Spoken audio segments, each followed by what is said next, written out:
할렐루야. 수요 예배에 나오신 여러분들 주님의 이름으로 환영하고 축복합니다. 우리에게 허락하신 9월 한 달도 주님의 신실하신 그 사랑을 기대하면서 우리 함께 찬양하며 예배하길 원합니다. 우리 함께 고백하시겠습니다.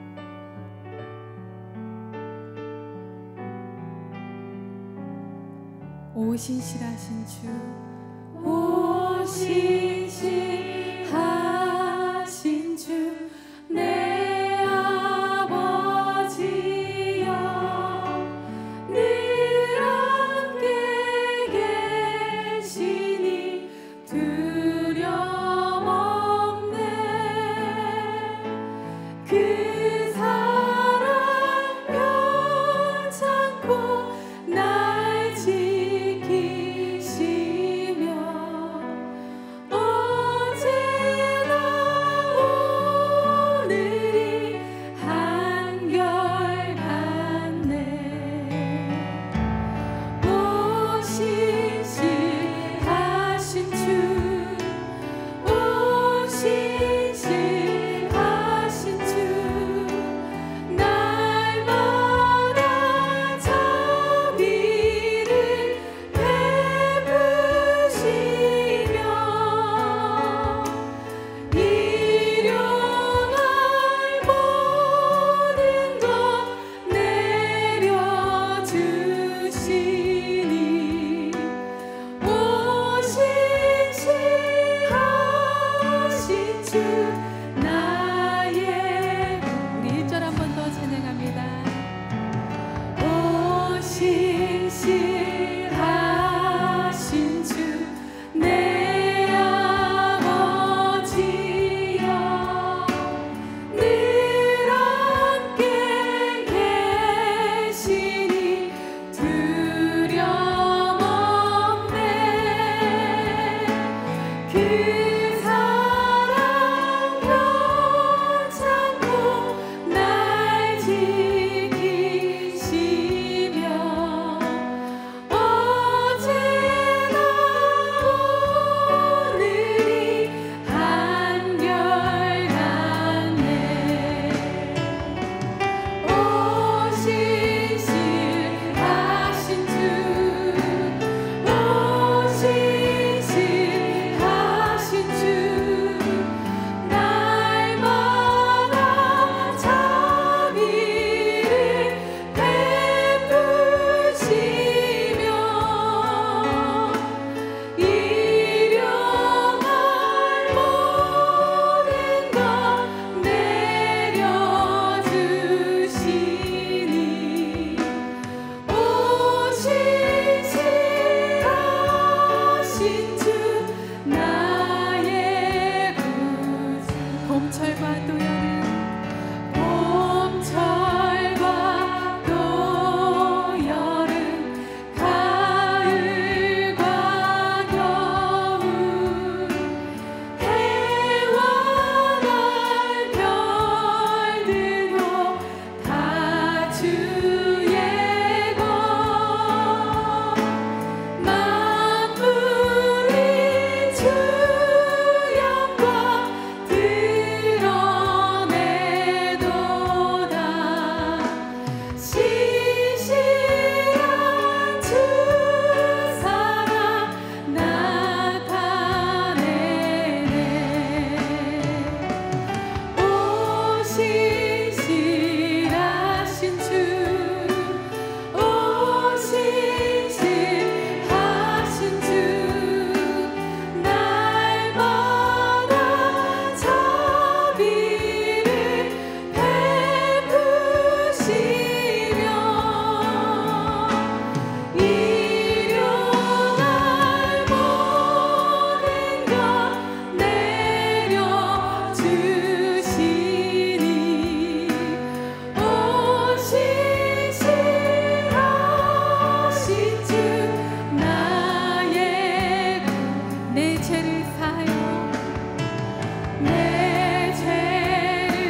신실하신 주님 찬양합니다. 우리 이어서 친구 되시는 우리 예수님 우리 함께 기쁨으로 찬송하길 원합니다.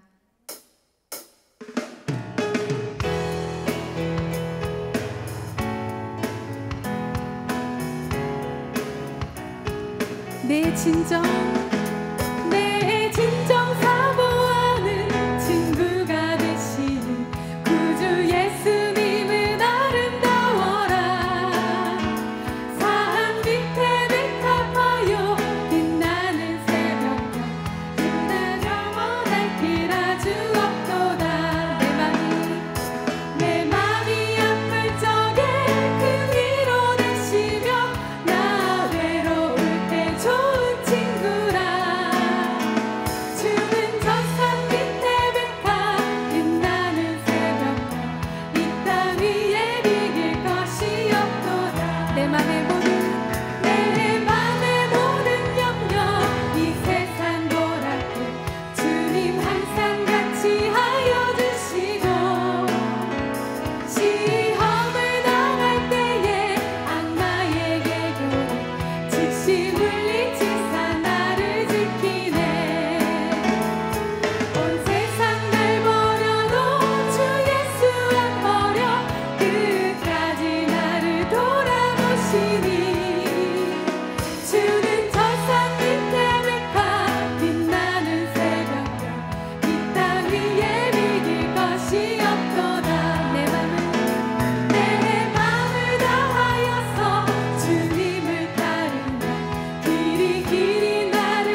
드려지는 예배와 또 오늘 말씀을 전해주시는 목사님 위해서 또 그 말씀을 듣는 우리 자신을 위해서 우리 함께 기도하며 나아가시겠습니다. 기도하시겠습니다.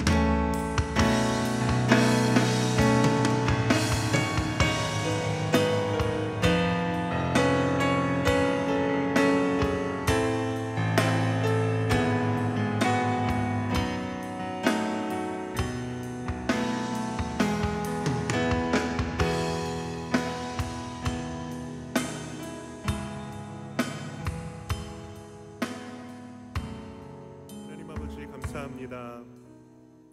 오늘 이 수요일 오전에 주님의 자녀들 또 이 9월의 첫날 주님 앞에 나와 예배드릴 수 있도록 인도하시니 감사합니다. 하나님, 하나님의 꿈이 우리의 비전이 되고 예수 그리스도의 성품이 우리의 인격이 되고 성령님의 권능이 우리의 능력이 되기를 소망하며 이 시간 이 예배를 주님 앞에 올려드리오니 주여 이 시간 임재하여 주시고 이 예배를 받아주시고 주님을 닮아가는 복된 시간 될 수 있도록 인도하여 주시옵소서. 우리의 필요를 우리보다 더 잘 아시는 하나님께서 오늘 우리의 심령에 필요한 부분을 주의 은혜로 채워주시고 오늘도 주님과 함께 새 힘을 받아 또 오늘 하루 또 이번 한 주 동행하길 원하오니 주님 함께 하시고 역사하여 주시옵소서. 오늘 정말 한 사람도 허투루 와서 허투루 돌아가는 일 없도록 성령께서 그 마음과 마음마다 돌보시고 또 이 시간 온라인으로 예배드리는 주님의 모든 자녀들 그 자리에도 동일하게 성령께서 임재하여 주셔서 시간과 공간을 초월하여 역사하신 하나님의 은총이 우리 산성교회 우리 교우들 공동체 그 삶의 자리자리마다 임할 수 있도록 역사하여 주옵소서. 모든 감사 영광 올려드리며 예수님의 이름으로 기도합니다. 아멘. 하나님의 진리가 있습니다. 그것은 우리를 향한 하나님의 사랑이 영원히 변치 않는다라는 고백입니다. 우리 고백을 우리의 마음으로 믿고 또 그 마음을 다해 또 서로를 축복하며 주님의 진리를 함께 노래하도록 하겠습니다. 하나님 사랑 변치 않는다. 하나님 사랑 변치 않는다. 하나님 사랑 변치 않는다. 세상과 변하고 날 버린다 해도 하나님 사랑 변치 않는다. 하나님 내 길 인도하신다. 하나님 내 길 인도하신다. 하나님 내 길 인도하신다. 나의 가는 길아 주님께 있으니 하나님 내 길 인도하신다. 우리 인도하신 하나님께 감사의 박수 드리겠습니다. 교회 소식입니다. 우리 지난 주일에 이어서 오늘도 말씀을 드리는데요. 우리 작년 온라인 목원을 모집하고 있습니다. 물론 대면으로 모여서 함께 교제 나누고 우리의 마음을 나누는 것이 제일 좋겠지만 그것이 가능해질 때까지 그래도 우리가 이렇게 마음과 또 마음을 나누는 그러한 교제의 자리를 또 포기할 수 없다라는 마음으로 온라인으로 이렇게 목장을 모집을 하고 있습니다. 저도 수차례 온라인으로 이런 모임들을 또 참여해 보기도 하고 진행해 보기도 하였는데요. 보통 줌이라고 하는 어떤 핸드폰의 프로그램으로 보통 모임을 합니다. 그럼 목장 모임을 하기 위해서 눌러야 되는 버튼의 횟수가 2번이에요. 2번을 잘 누르시면 줌이라는 이 프로그램으로 목장에 참여하실 수 있습니다. 근데 그 2번을 잘 누르셔야 되죠. 어떤데 이상한 데로 들어가면 또 헤매다가 포기하게 되는데 그 2번을 한번 이 엄지손가락으로 제대로 딱딱 누르시면 이제 그 줌의 영상에 함께 목원들의 얼굴을 보면서 함께 나눌 수 있습니다. 또 그런 부분들은 우리 공동체 목사님들께서 또 잘 안내해 주시니까요. 또 너무 두려워하지 마시고 또 그렇게 한번 도전해 보시면 더 풍성한 모임과 또 은혜가 또 온라인 목장에서 나눠질 줄로 믿습니다. 오늘 하나님의 말씀 함께 보겠습니다. 우리 창세기 37장 5절에서 11절까지의 말씀입니다. 창세기 5장 37장 5절부터 11절까지 말씀을 저와 여러분들이 한 절씩 번갈아 가면서 읽도록 하겠습니다. 요셉이 꿈을 꾸고 자기 형들에게 말하매 그들이 그를 더욱 미워하였더라. 요셉이 그들에게 이르되 청하건대 내가 꾼 꿈을 들으시오. 우리가 밭에서 곡식단을 묶더니 내 단은 일어서고 당신들의 단은 내 단을 둘러서서 절하더이다. 그의 형들이 그에게 이르되 내가 참으로 우리의 왕이 되겠느냐, 참으로 우리를 다스리게 되겠느냐 하고 그의 꿈과 그의 말로 말미암아 그를 더욱 미워하더니 요셉이 다시 꿈을 꾸고 그의 형들에게 말하여 이르되 내가 또 꿈을 꾼즉 해와 달과 11별이 내게 절하더이다 하니라. 그가 그의 꿈을 아버지와 형들에게 말하매 아버지가 그를 꾸짖고 그에게 이르되 내가 꾼 꿈이 무엇이냐? 나와 내 어머니와 내 형들이 참으로 가서 땅에 엎드려 내게 절하겠느냐? 함께 읽겠습니다. 그의 형들은 시기하되 그의 아버지는 그 말을 간직해 두었더라. 아멘, 아멘. 보통 영화나 또 드라마 이러한 어떤 영상물이 인기를 얻고 소위 말해서 대박이 나게 되면 이 흐름을 이어가고 싶죠. 그래서 더 많은 또 작품들을 이어서 만들게 되고 속편이 제작이 됩니다. 그래서 1탄, 2탄, 3탄 시리즈물이 제작이 되죠. 근데 언젠가부터 시간의 순서를 거꾸로 올라가는 시리즈 연속물이 제작되기 시작했습니다. 예를 들면 원래 본편에서 주인공이 너무 멋진 활약을 해서 탁월한 어떤 능력이나 어떤 그런 성격으로 문제를 잘 해결해서 영화를 잘 이끌어갔다고 하면 어떻게 그 주인공이 그런 능력을 갖게 되었는지, 어떻게 주인공이 그런 성격과 배경을 갖게 되었는지에 대해서 이야기를 새롭게 꾸며가지고 이 주인공의 어린 시절이든지 원래 영화의 훨씬 전의 시대를 배경으로 하는 영화들을, 그러한 드라마들을 제작을 합니다. 그래서 본편을 보충해주는 그러한 영화나 작품들을 만들어내는 것이죠. 이것을 전문적인 용어로 좀 어려운 용어이긴 한데 프리퀄이라고 합니다. 프리퀄. 쉽게 얘기하면 배경 설명이다라고 이해하시면 되겠습니다. 이 프리퀄, 배경 설명이 필요한 이유가 성경 말씀에도 나오는데요. 예를 들면 출애굽기 처음 말씀에 보면 이스라엘 백성들이 애굽에서 400년 이상 노예로 살았다라고 나오죠. 근데 왜 이스라엘 백성이 400년 넘게 430년 가까이 노예로 살았는지에 대한 설명이 없습니다. 그러니까 이 설명을 누가 해주지 않으면 왜 얘네가 갑자기 430년 동안이나 노예로 살았지? 라는 의문을 갖게 되는 거죠. 그래서 실은 이번 한 달 동안 이 요셉에 대한 이야기를 나누게 되는 까닭이 바로 이것입니다. 여러분들이 주일날 말씀의 은혜를 받고 있는 말씀 시리즈, 바로 광야, 길이 되다라는 출애굽기 말씀으로 은혜를 받고 계시죠?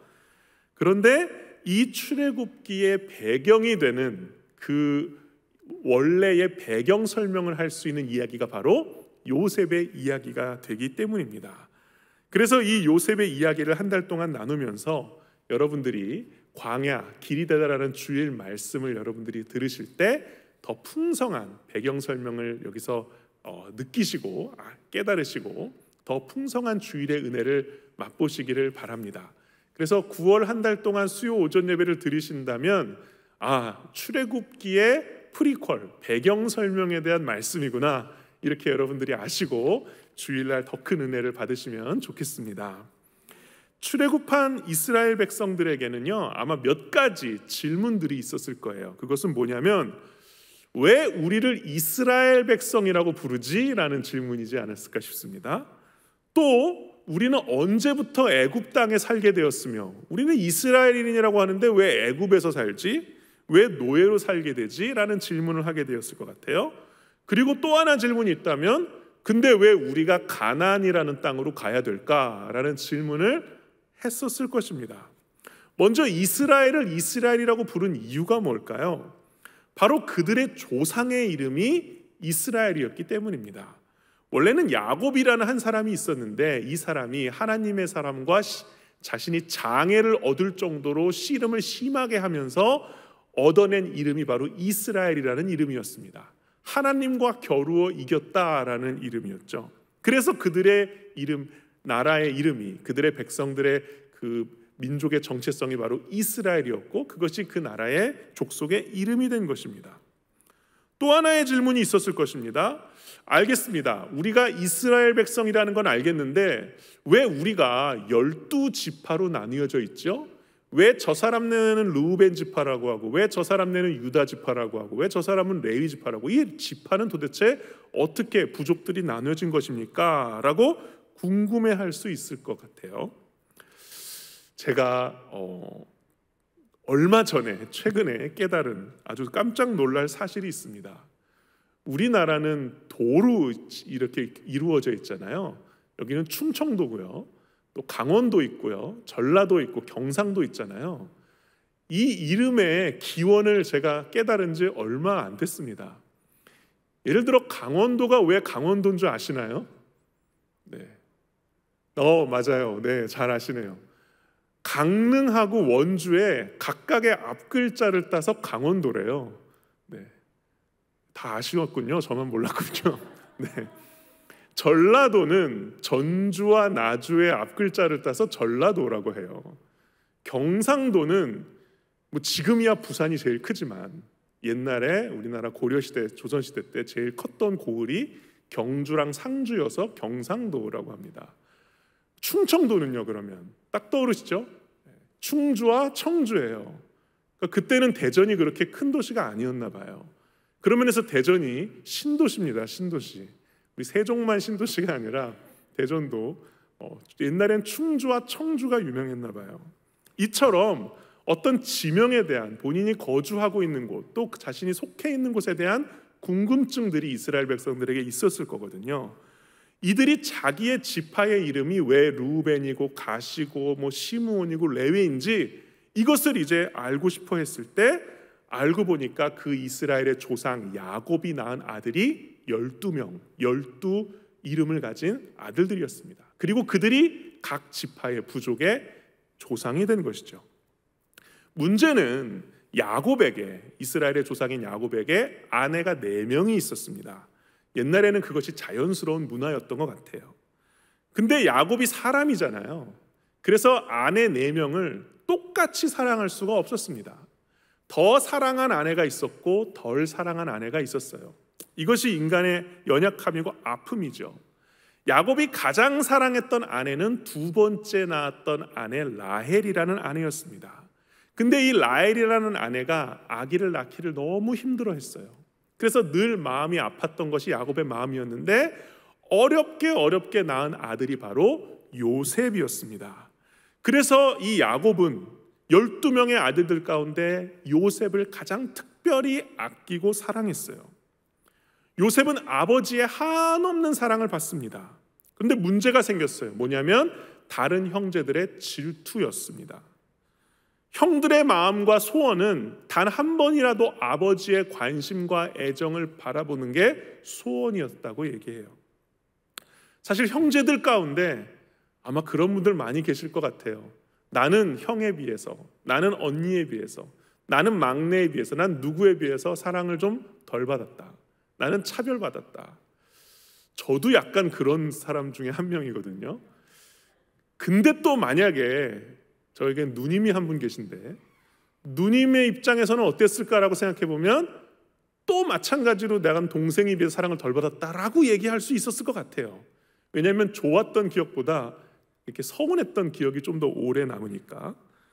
요셉이 태어나기 시작하면서부터 다른 형제들은 찬밥 신세가 되어버리고 맙니다. 그러니까 형제들의 불만은 아버지의 사랑을 받지 못하는 것이 불만이었어요. 근데 이 불만의 불똥이 누구한테 튀나요? 요셉에게 튀는 것입니다. 실은 요셉은 잘못한 게 없어요. 그냥 태어나서 아버지의 사랑을 받은 죄밖에 없어요.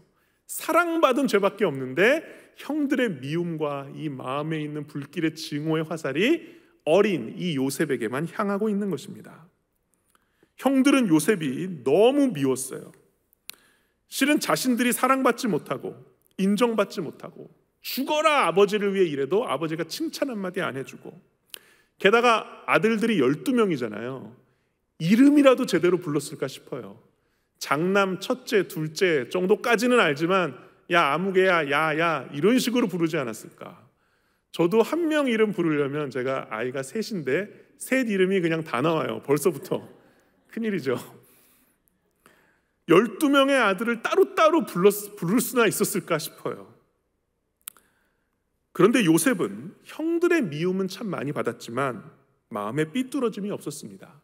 이유는 하나였어요. 바로 아버지의 한없는 사랑을 받았기 때문에. 혹시 사랑하는 교우 여러분들 가운데 나는 좀 사랑을 덜 받아서 내가 좀 마음에 서운함이 있다, 때때로는 사람들이 나를 또 질투하기도 하고 오해한다 라고 한다면, 하나님의 무한한 사랑은 우리의 아쉬움과 야속함과 서운함을 다 덮고도 상세하고도 남은 사랑일 줄로 믿습니다. 요셉이 바로 그러했어요. 모든 형제들이 자기를 미워했지만 요셉은 삐뚤어지지 않았습니다. 요셉은 늘 바랐어요. 늘 정직했어요. 마음에 구김살이 없었어요. 이유는 단 하나예요. 아버지의 한없는 사랑 때문에. 오늘 요셉은 형들과 아버지 앞에서 자신이 꾼 꿈을 이야기합니다. 형제들의 곡식단들이 있는데 요셉 본인의 곡식단에 형제들의 곡식단이 다 절하는 거예요. 이 이야기를 들은 형들의 마음이 어땠겠습니까? 가뜩이나 지금 뒤집어지고 있는데 더 막 마음의 염장을 지르는 거죠. 요셉은 형들의 마음이 미움으로 불같이 타올랐다는 사실을 잘 몰랐던 것 같아요. 그만큼 순수했어요. 순진했어요. 어떤 면에서 좀 어리석었어요. 그러니까 또 비슷한 꿈 얘기를 또 해서 형들을 이번에 완전히 뒤집어지게 만들어 버립니다. 이번에는 해와 달과 11별이 요셉에게 절하는 꿈이었어요. 11별이니까 이 별들은 형들을 뜻하는 것일 테고, 해와 달은 뭐겠어요? 어머니 아버지를 뜻하는 걸 거예요. 내가 갑이다, 내가 짱이다, 내가 왕이다, 이런 식의 꿈의 내용을 이야기를 하니까 형들이 안 뒤집어질 수가 없는 거예요. 왜 요셉은 자기 무덤을 자기가 팔까? 왜 화를 자초할까? 요셉 참 미련하다라고 생각하는 분 계실지도 모르겠습니다.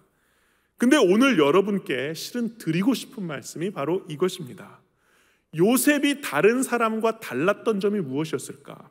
보통 요셉은 꿈꾸는 자라고 우리가 알고 있죠. 근데 성경에 꿈꾸는 사람들 참 많이 나옵니다. 다니엘도 나오고요, 에스겔도 나오고요. 근데 꿈꾸는 자 하면 요셉을 이야기합니다. 그것은 요셉이 꿈을 꾸는 것뿐만 아니라 꿈을 말하는 자였다라는 것이에요. 그래서 오늘 설교 제목이 요셉 꿈을 말하다라는 제목입니다. 우리는 성경에서도 그렇고 우리 주변에서 그렇고 나 자신도 그렇고 꿈을 참 많이 꿉니다. 자면서도 꾸죠. 뭐 개꿈도 꾸고 뭐 똥꿈도 꾸고 돼지 꿈도 꾸고 행복한 꿈도 꾸고 무서운 꿈도 꿉니다. 제가 일전에 금요성령 집회 때도 고백했지만 저는 아직까지 학교에서 시험 보는 꿈을 꿉니다. 시험지 답안이 하나도 작성이 안 됐는데 시험지를 걷어가는 꿈을 지금도 꿔요. 미래를 위한 희망찬 꿈도 꾸고요, 또 불길한 마음에 또 절망의 꿈도 꿉니다. 근데 요셉은 다른 사람들이 꿈꾸는 것과 무슨 차이가 있었냐면 자신의 꿈을 당당히 말했다라는 것입니다. 왜 꿈을 굳이 말을 해야 될까? 그냥 내 마음에 품고 있으면 안 될까?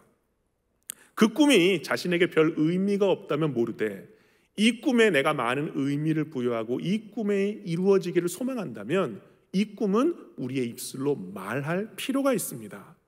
왜냐하면 말로 표현될 때 이것이 더 오래 남는데요. 그래서 선생님들이 학생들보다 더 지식을 오래 가지고 있습니다. 왜냐하면 선생님들은 말로 설명해 주잖아요. 심지어 유태인들에게는요, 말하는 도서관이 있대요. 거기서는 책으로 배우는 게 아니라 자기가 말을 해서 배우는 거래요.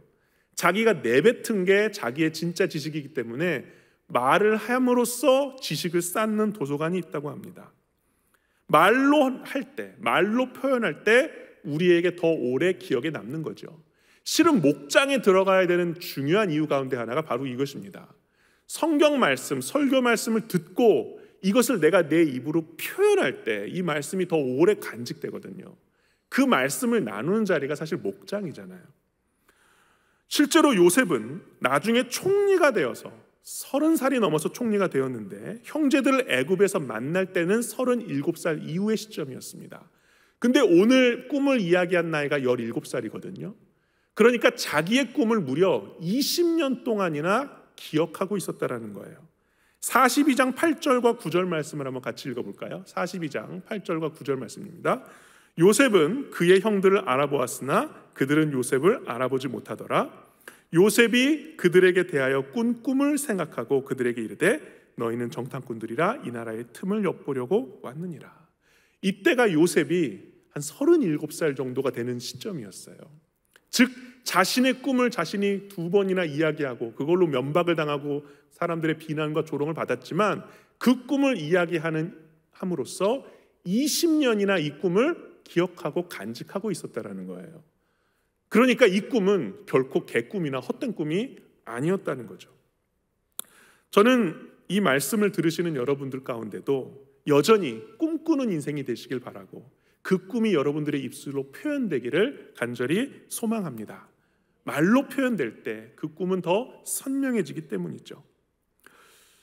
요셉이 꿈을 이야기한 즉시 어떻게 되었는가? 37장 8절의 말씀입니다. 세 번역의 말씀인데 같이 한번 읽어보겠습니다. 형들이 그에게 말하였다. 네가 우리의 왕이라도 될성 싶으냐? 정말로 네가 우리를 다스릴 참이냐? 형들은 그의 꿈과 그가 한 말 때문에 그를 더욱더 미워하였다. 무덤을 팝니다. 이 꿈을 내뱉은 순간 형들이 더 미워하기 시작했습니다.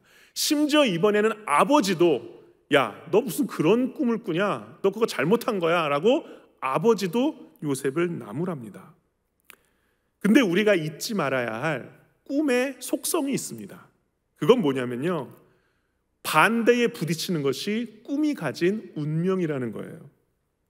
꿈은 원래 내 입에서 표현되고 내 입에서 나온 순간부터 수많은 사람들의 비웃음과 조롱과 반대를 무릅쓰게 되어 있습니다. 그것이 꿈입니다. 만약 내가 꿈 얘기를 했는데 누가 그 꿈에 대해서 맞아, 그래 납득을 했다면 그건 꿈이 아니라 목표고 계획이에요. 근데 꿈은 사람으로 하여금 어이없게 얼토당토않게 만듭니다. 이것이 계획과 목표와 그리고 꿈의 차이예요. 근데 지금 말씀드리는 것은 계획이나 목표가 아니라 사실 꿈을 말씀드리고 있습니다. 그래서 요셉이 자기 입에서 자기 꿈이 나온 순간부터 이 꿈은 공격당하고 있어요. 비웃음을 사고 있습니다. 심지어 꿈을 말한 사람에 대한 증오심이 걷잡을 수 없이 커지고 있어요. 근데 놀라운 사실이 있습니다. 꿈은 공격받을수록 그 꿈의 크기가 결코 줄어들지 않는다라는 거예요. 오히려 비난받을수록, 원망받을수록, 미움받을수록, 난관에 봉착할수록 꿈은 더욱 선명해진다는 것입니다. 37장 11절의 말씀을 한번 같이 볼까요? 37장 11절의 말씀입니다. 같이 읽겠습니다. 그의 형들은 그를 시기하였지만 아버지는 그 말을 마음에 두었다. 아버지는 겉으로는 요셉을 나무랬지만 속으로는 요셉의 이 헛되고 허무맹랑한 꿈을 간직하고 있었어요. 그 사람을 진정으로 사랑하는 사람은 그 사람을 쉽게 비웃지 않습니다. 그리고 그 사람의 작은 말 한마디도 가슴에 담아두잖아요. 제 둘째 아이가 8살입니다. 여느 아이가 그렇듯, 그 또래 아이가 그렇듯 이 아이도 게임을 참 좋아해요. 그래서 게임을 엄청 하고 싶어 해요. 그래서 고민 끝에 어떻게 게임을 하게 해주냐라고 하면 문제집을 한 권 풀면 게임을 1시간 하게 해준다라고 해줬어요. 아직 부모의 통제가 먹히는 나이입니다. 근데 제가 얘한테 궁금해서 물어봤어요. 야, 너 꿈이 뭐니? 근데 얘가 잠깐 생각하더니 이렇게 대답했습니다. 아빠, 나는 이 세상에 있는 모든 게임을 해보고 싶어. 그게 내 꿈이야. 저는 잠깐 이 꿈에 대해서 갸우뚱할 수밖에 없었습니다. 그냥 게임이나 실컷 하고 싶다라는 말이 뭔가 좀 멋지게 얘기를 하니까 진짜 거창한 대단한 꿈 같았어요. 뭔가 이 세상에 있는 모든 게임이라고 하니까 뭔가 진짜 원대한 포부 같은 그런 생각이 들었습니다. 그래서 야, 멋진 꿈이다, 제가 그렇게 얘기를 해줬어요. 아마 아버지가 아들에 대해서 갖는 마음과 사랑 때문에 그것이 그렇게 들리지 않았나 싶습니다. 요셉을 바라보았을 때 요셉을 바라본 야곱의 마음도 이러지 않았을까요? 얼토당토 않는 꿈을 이야기하고 겉으로는 나무랐지만 속으로는 그 꿈을 응원하지 않았을까요? 그렇다면 우리가 꿈을 꾼다면 우리의 아버지 되시는 하나님께서는 그 꿈을 어떻게 여기실까요? 다른 사람들처럼 똑같이 비웃고 조롱하고 비난하고 코웃음 치시면서 무시하실까요? 아니면 요셉의 아버지 야곱이 그 꿈을 간직했던 것처럼 그 꿈을 하나님의 마음에도 품으실까요? 저는 분명 두 번째이지 않을까 싶습니다. 두 번째라고 봅니다. 요셉이 그 꿈을 꾼 순간부터 하나님도 요셉과 함께 그 꿈을 꾸시지 않았을까 싶습니다. 요셉이 이야기를 앞으로 나누겠지만 하나님은 요셉의 꿈이 이루어지도록 이제부터 한순간도 요셉을 홀로 내버려 두지 않으시고 동행하십니다. 그것은 요셉의 꿈을 하나님도 같이 꾸시기 시작했기 때문에, 그리고 그 꿈을 요셉과 함께 이루어 가셨습니다.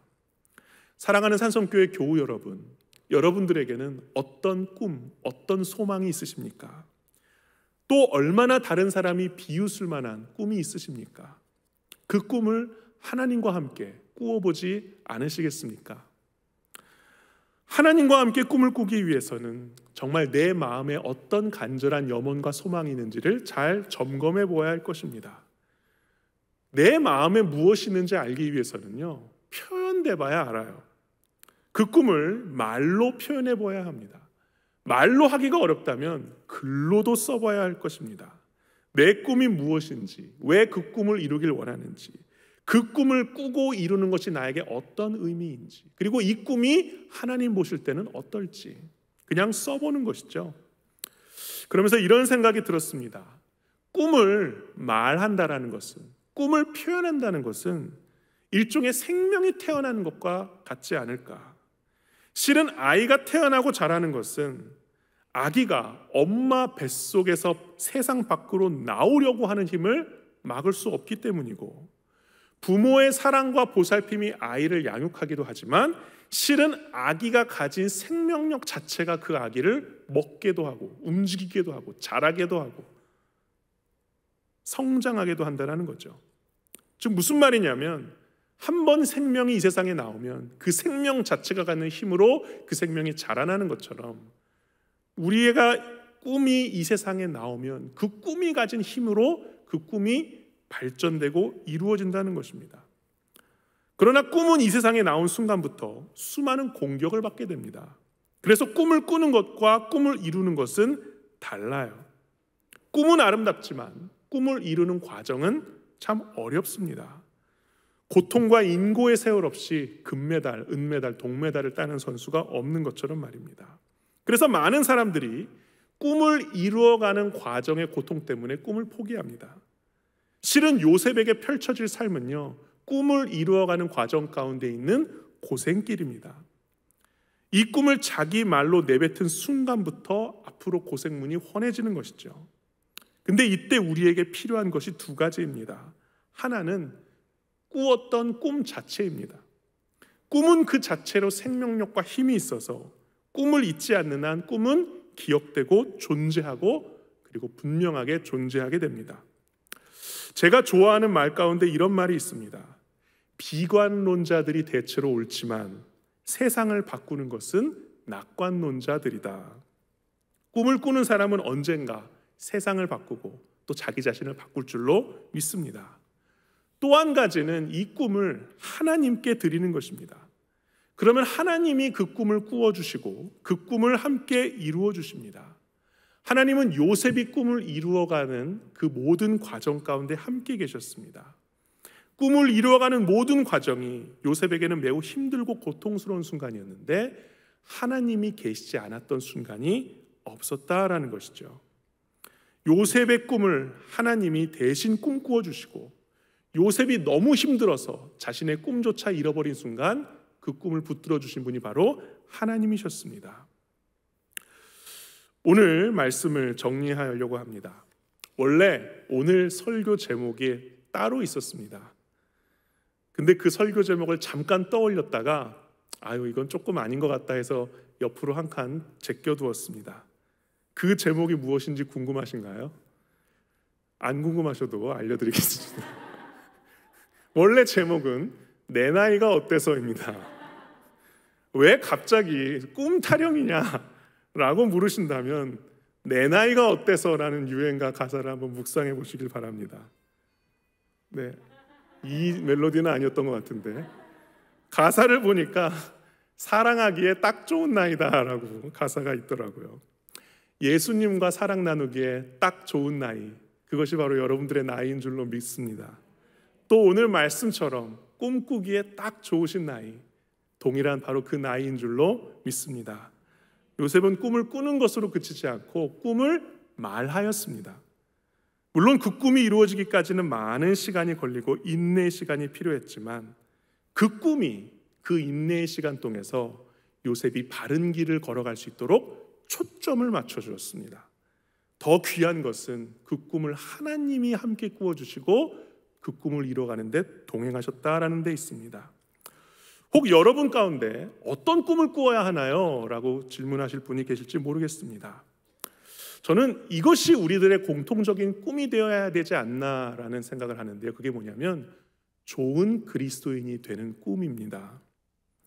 담임 목사님께서 나중에 훗날 누군가가 담임 목사님을 기억할 때 뭐라고 기억하면 좋을까라고 생각하시면서 다른 그 어떤 수식어 필요하지 않고 목사 지성업이라는 것으로만 당신을 기억해 주면 좋겠다라는 말씀을 하신 적이 있습니다.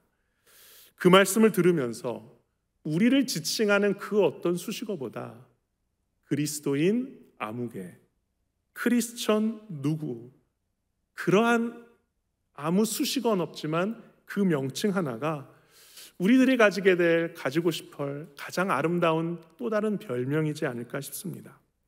좋은 그리스도인이 되고 싶은 꿈을 담은 찬양이 있어서 그 찬양을 결단의 찬양으로 부르기를 원합니다. 가사는 이렇습니다. 높이 솟은 산이 되기보다 여기 오름직한 동산이 되길, 내 가는 길만 비추기보다는 누군가의 비를 비춰준다면 내가 노래하듯이 내가 또 얘기하듯이 살길, 난 그렇게 죽기 원하네. 삶의 한 절이라도 그 분을 담기 원하네. 사랑 그 높은 길, 좁은 길, 깊은 길로 가길 원하네. 이것이 우리 모두의 꿈이 되기를 간절히 소망하며 이러한 아름다운 인생, 또 이러한 아름다운 꿈과 소원을 하나님께 올려드리며 결단 찬양 드리겠습니다. 삶의 작은 일에도,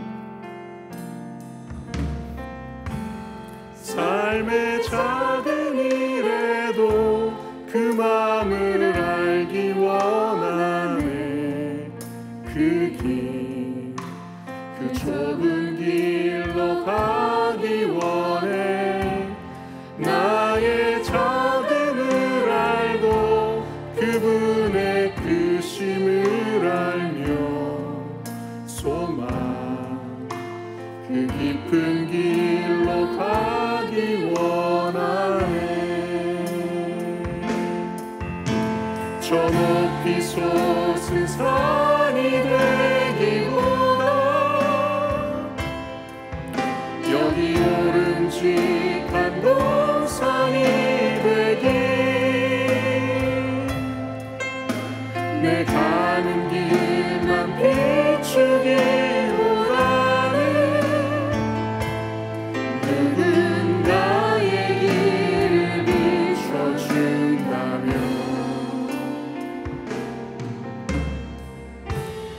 내가 노래하듯이 또 내가 얘기하듯이 살기, 난 그렇게 주기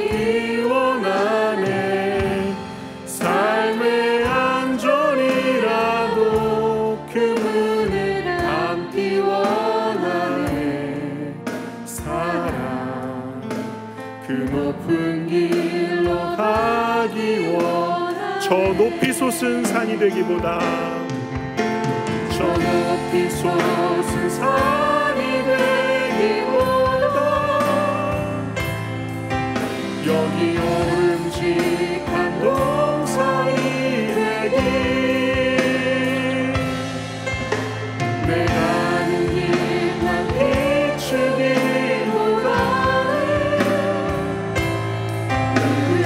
나의 길을 비춰준다면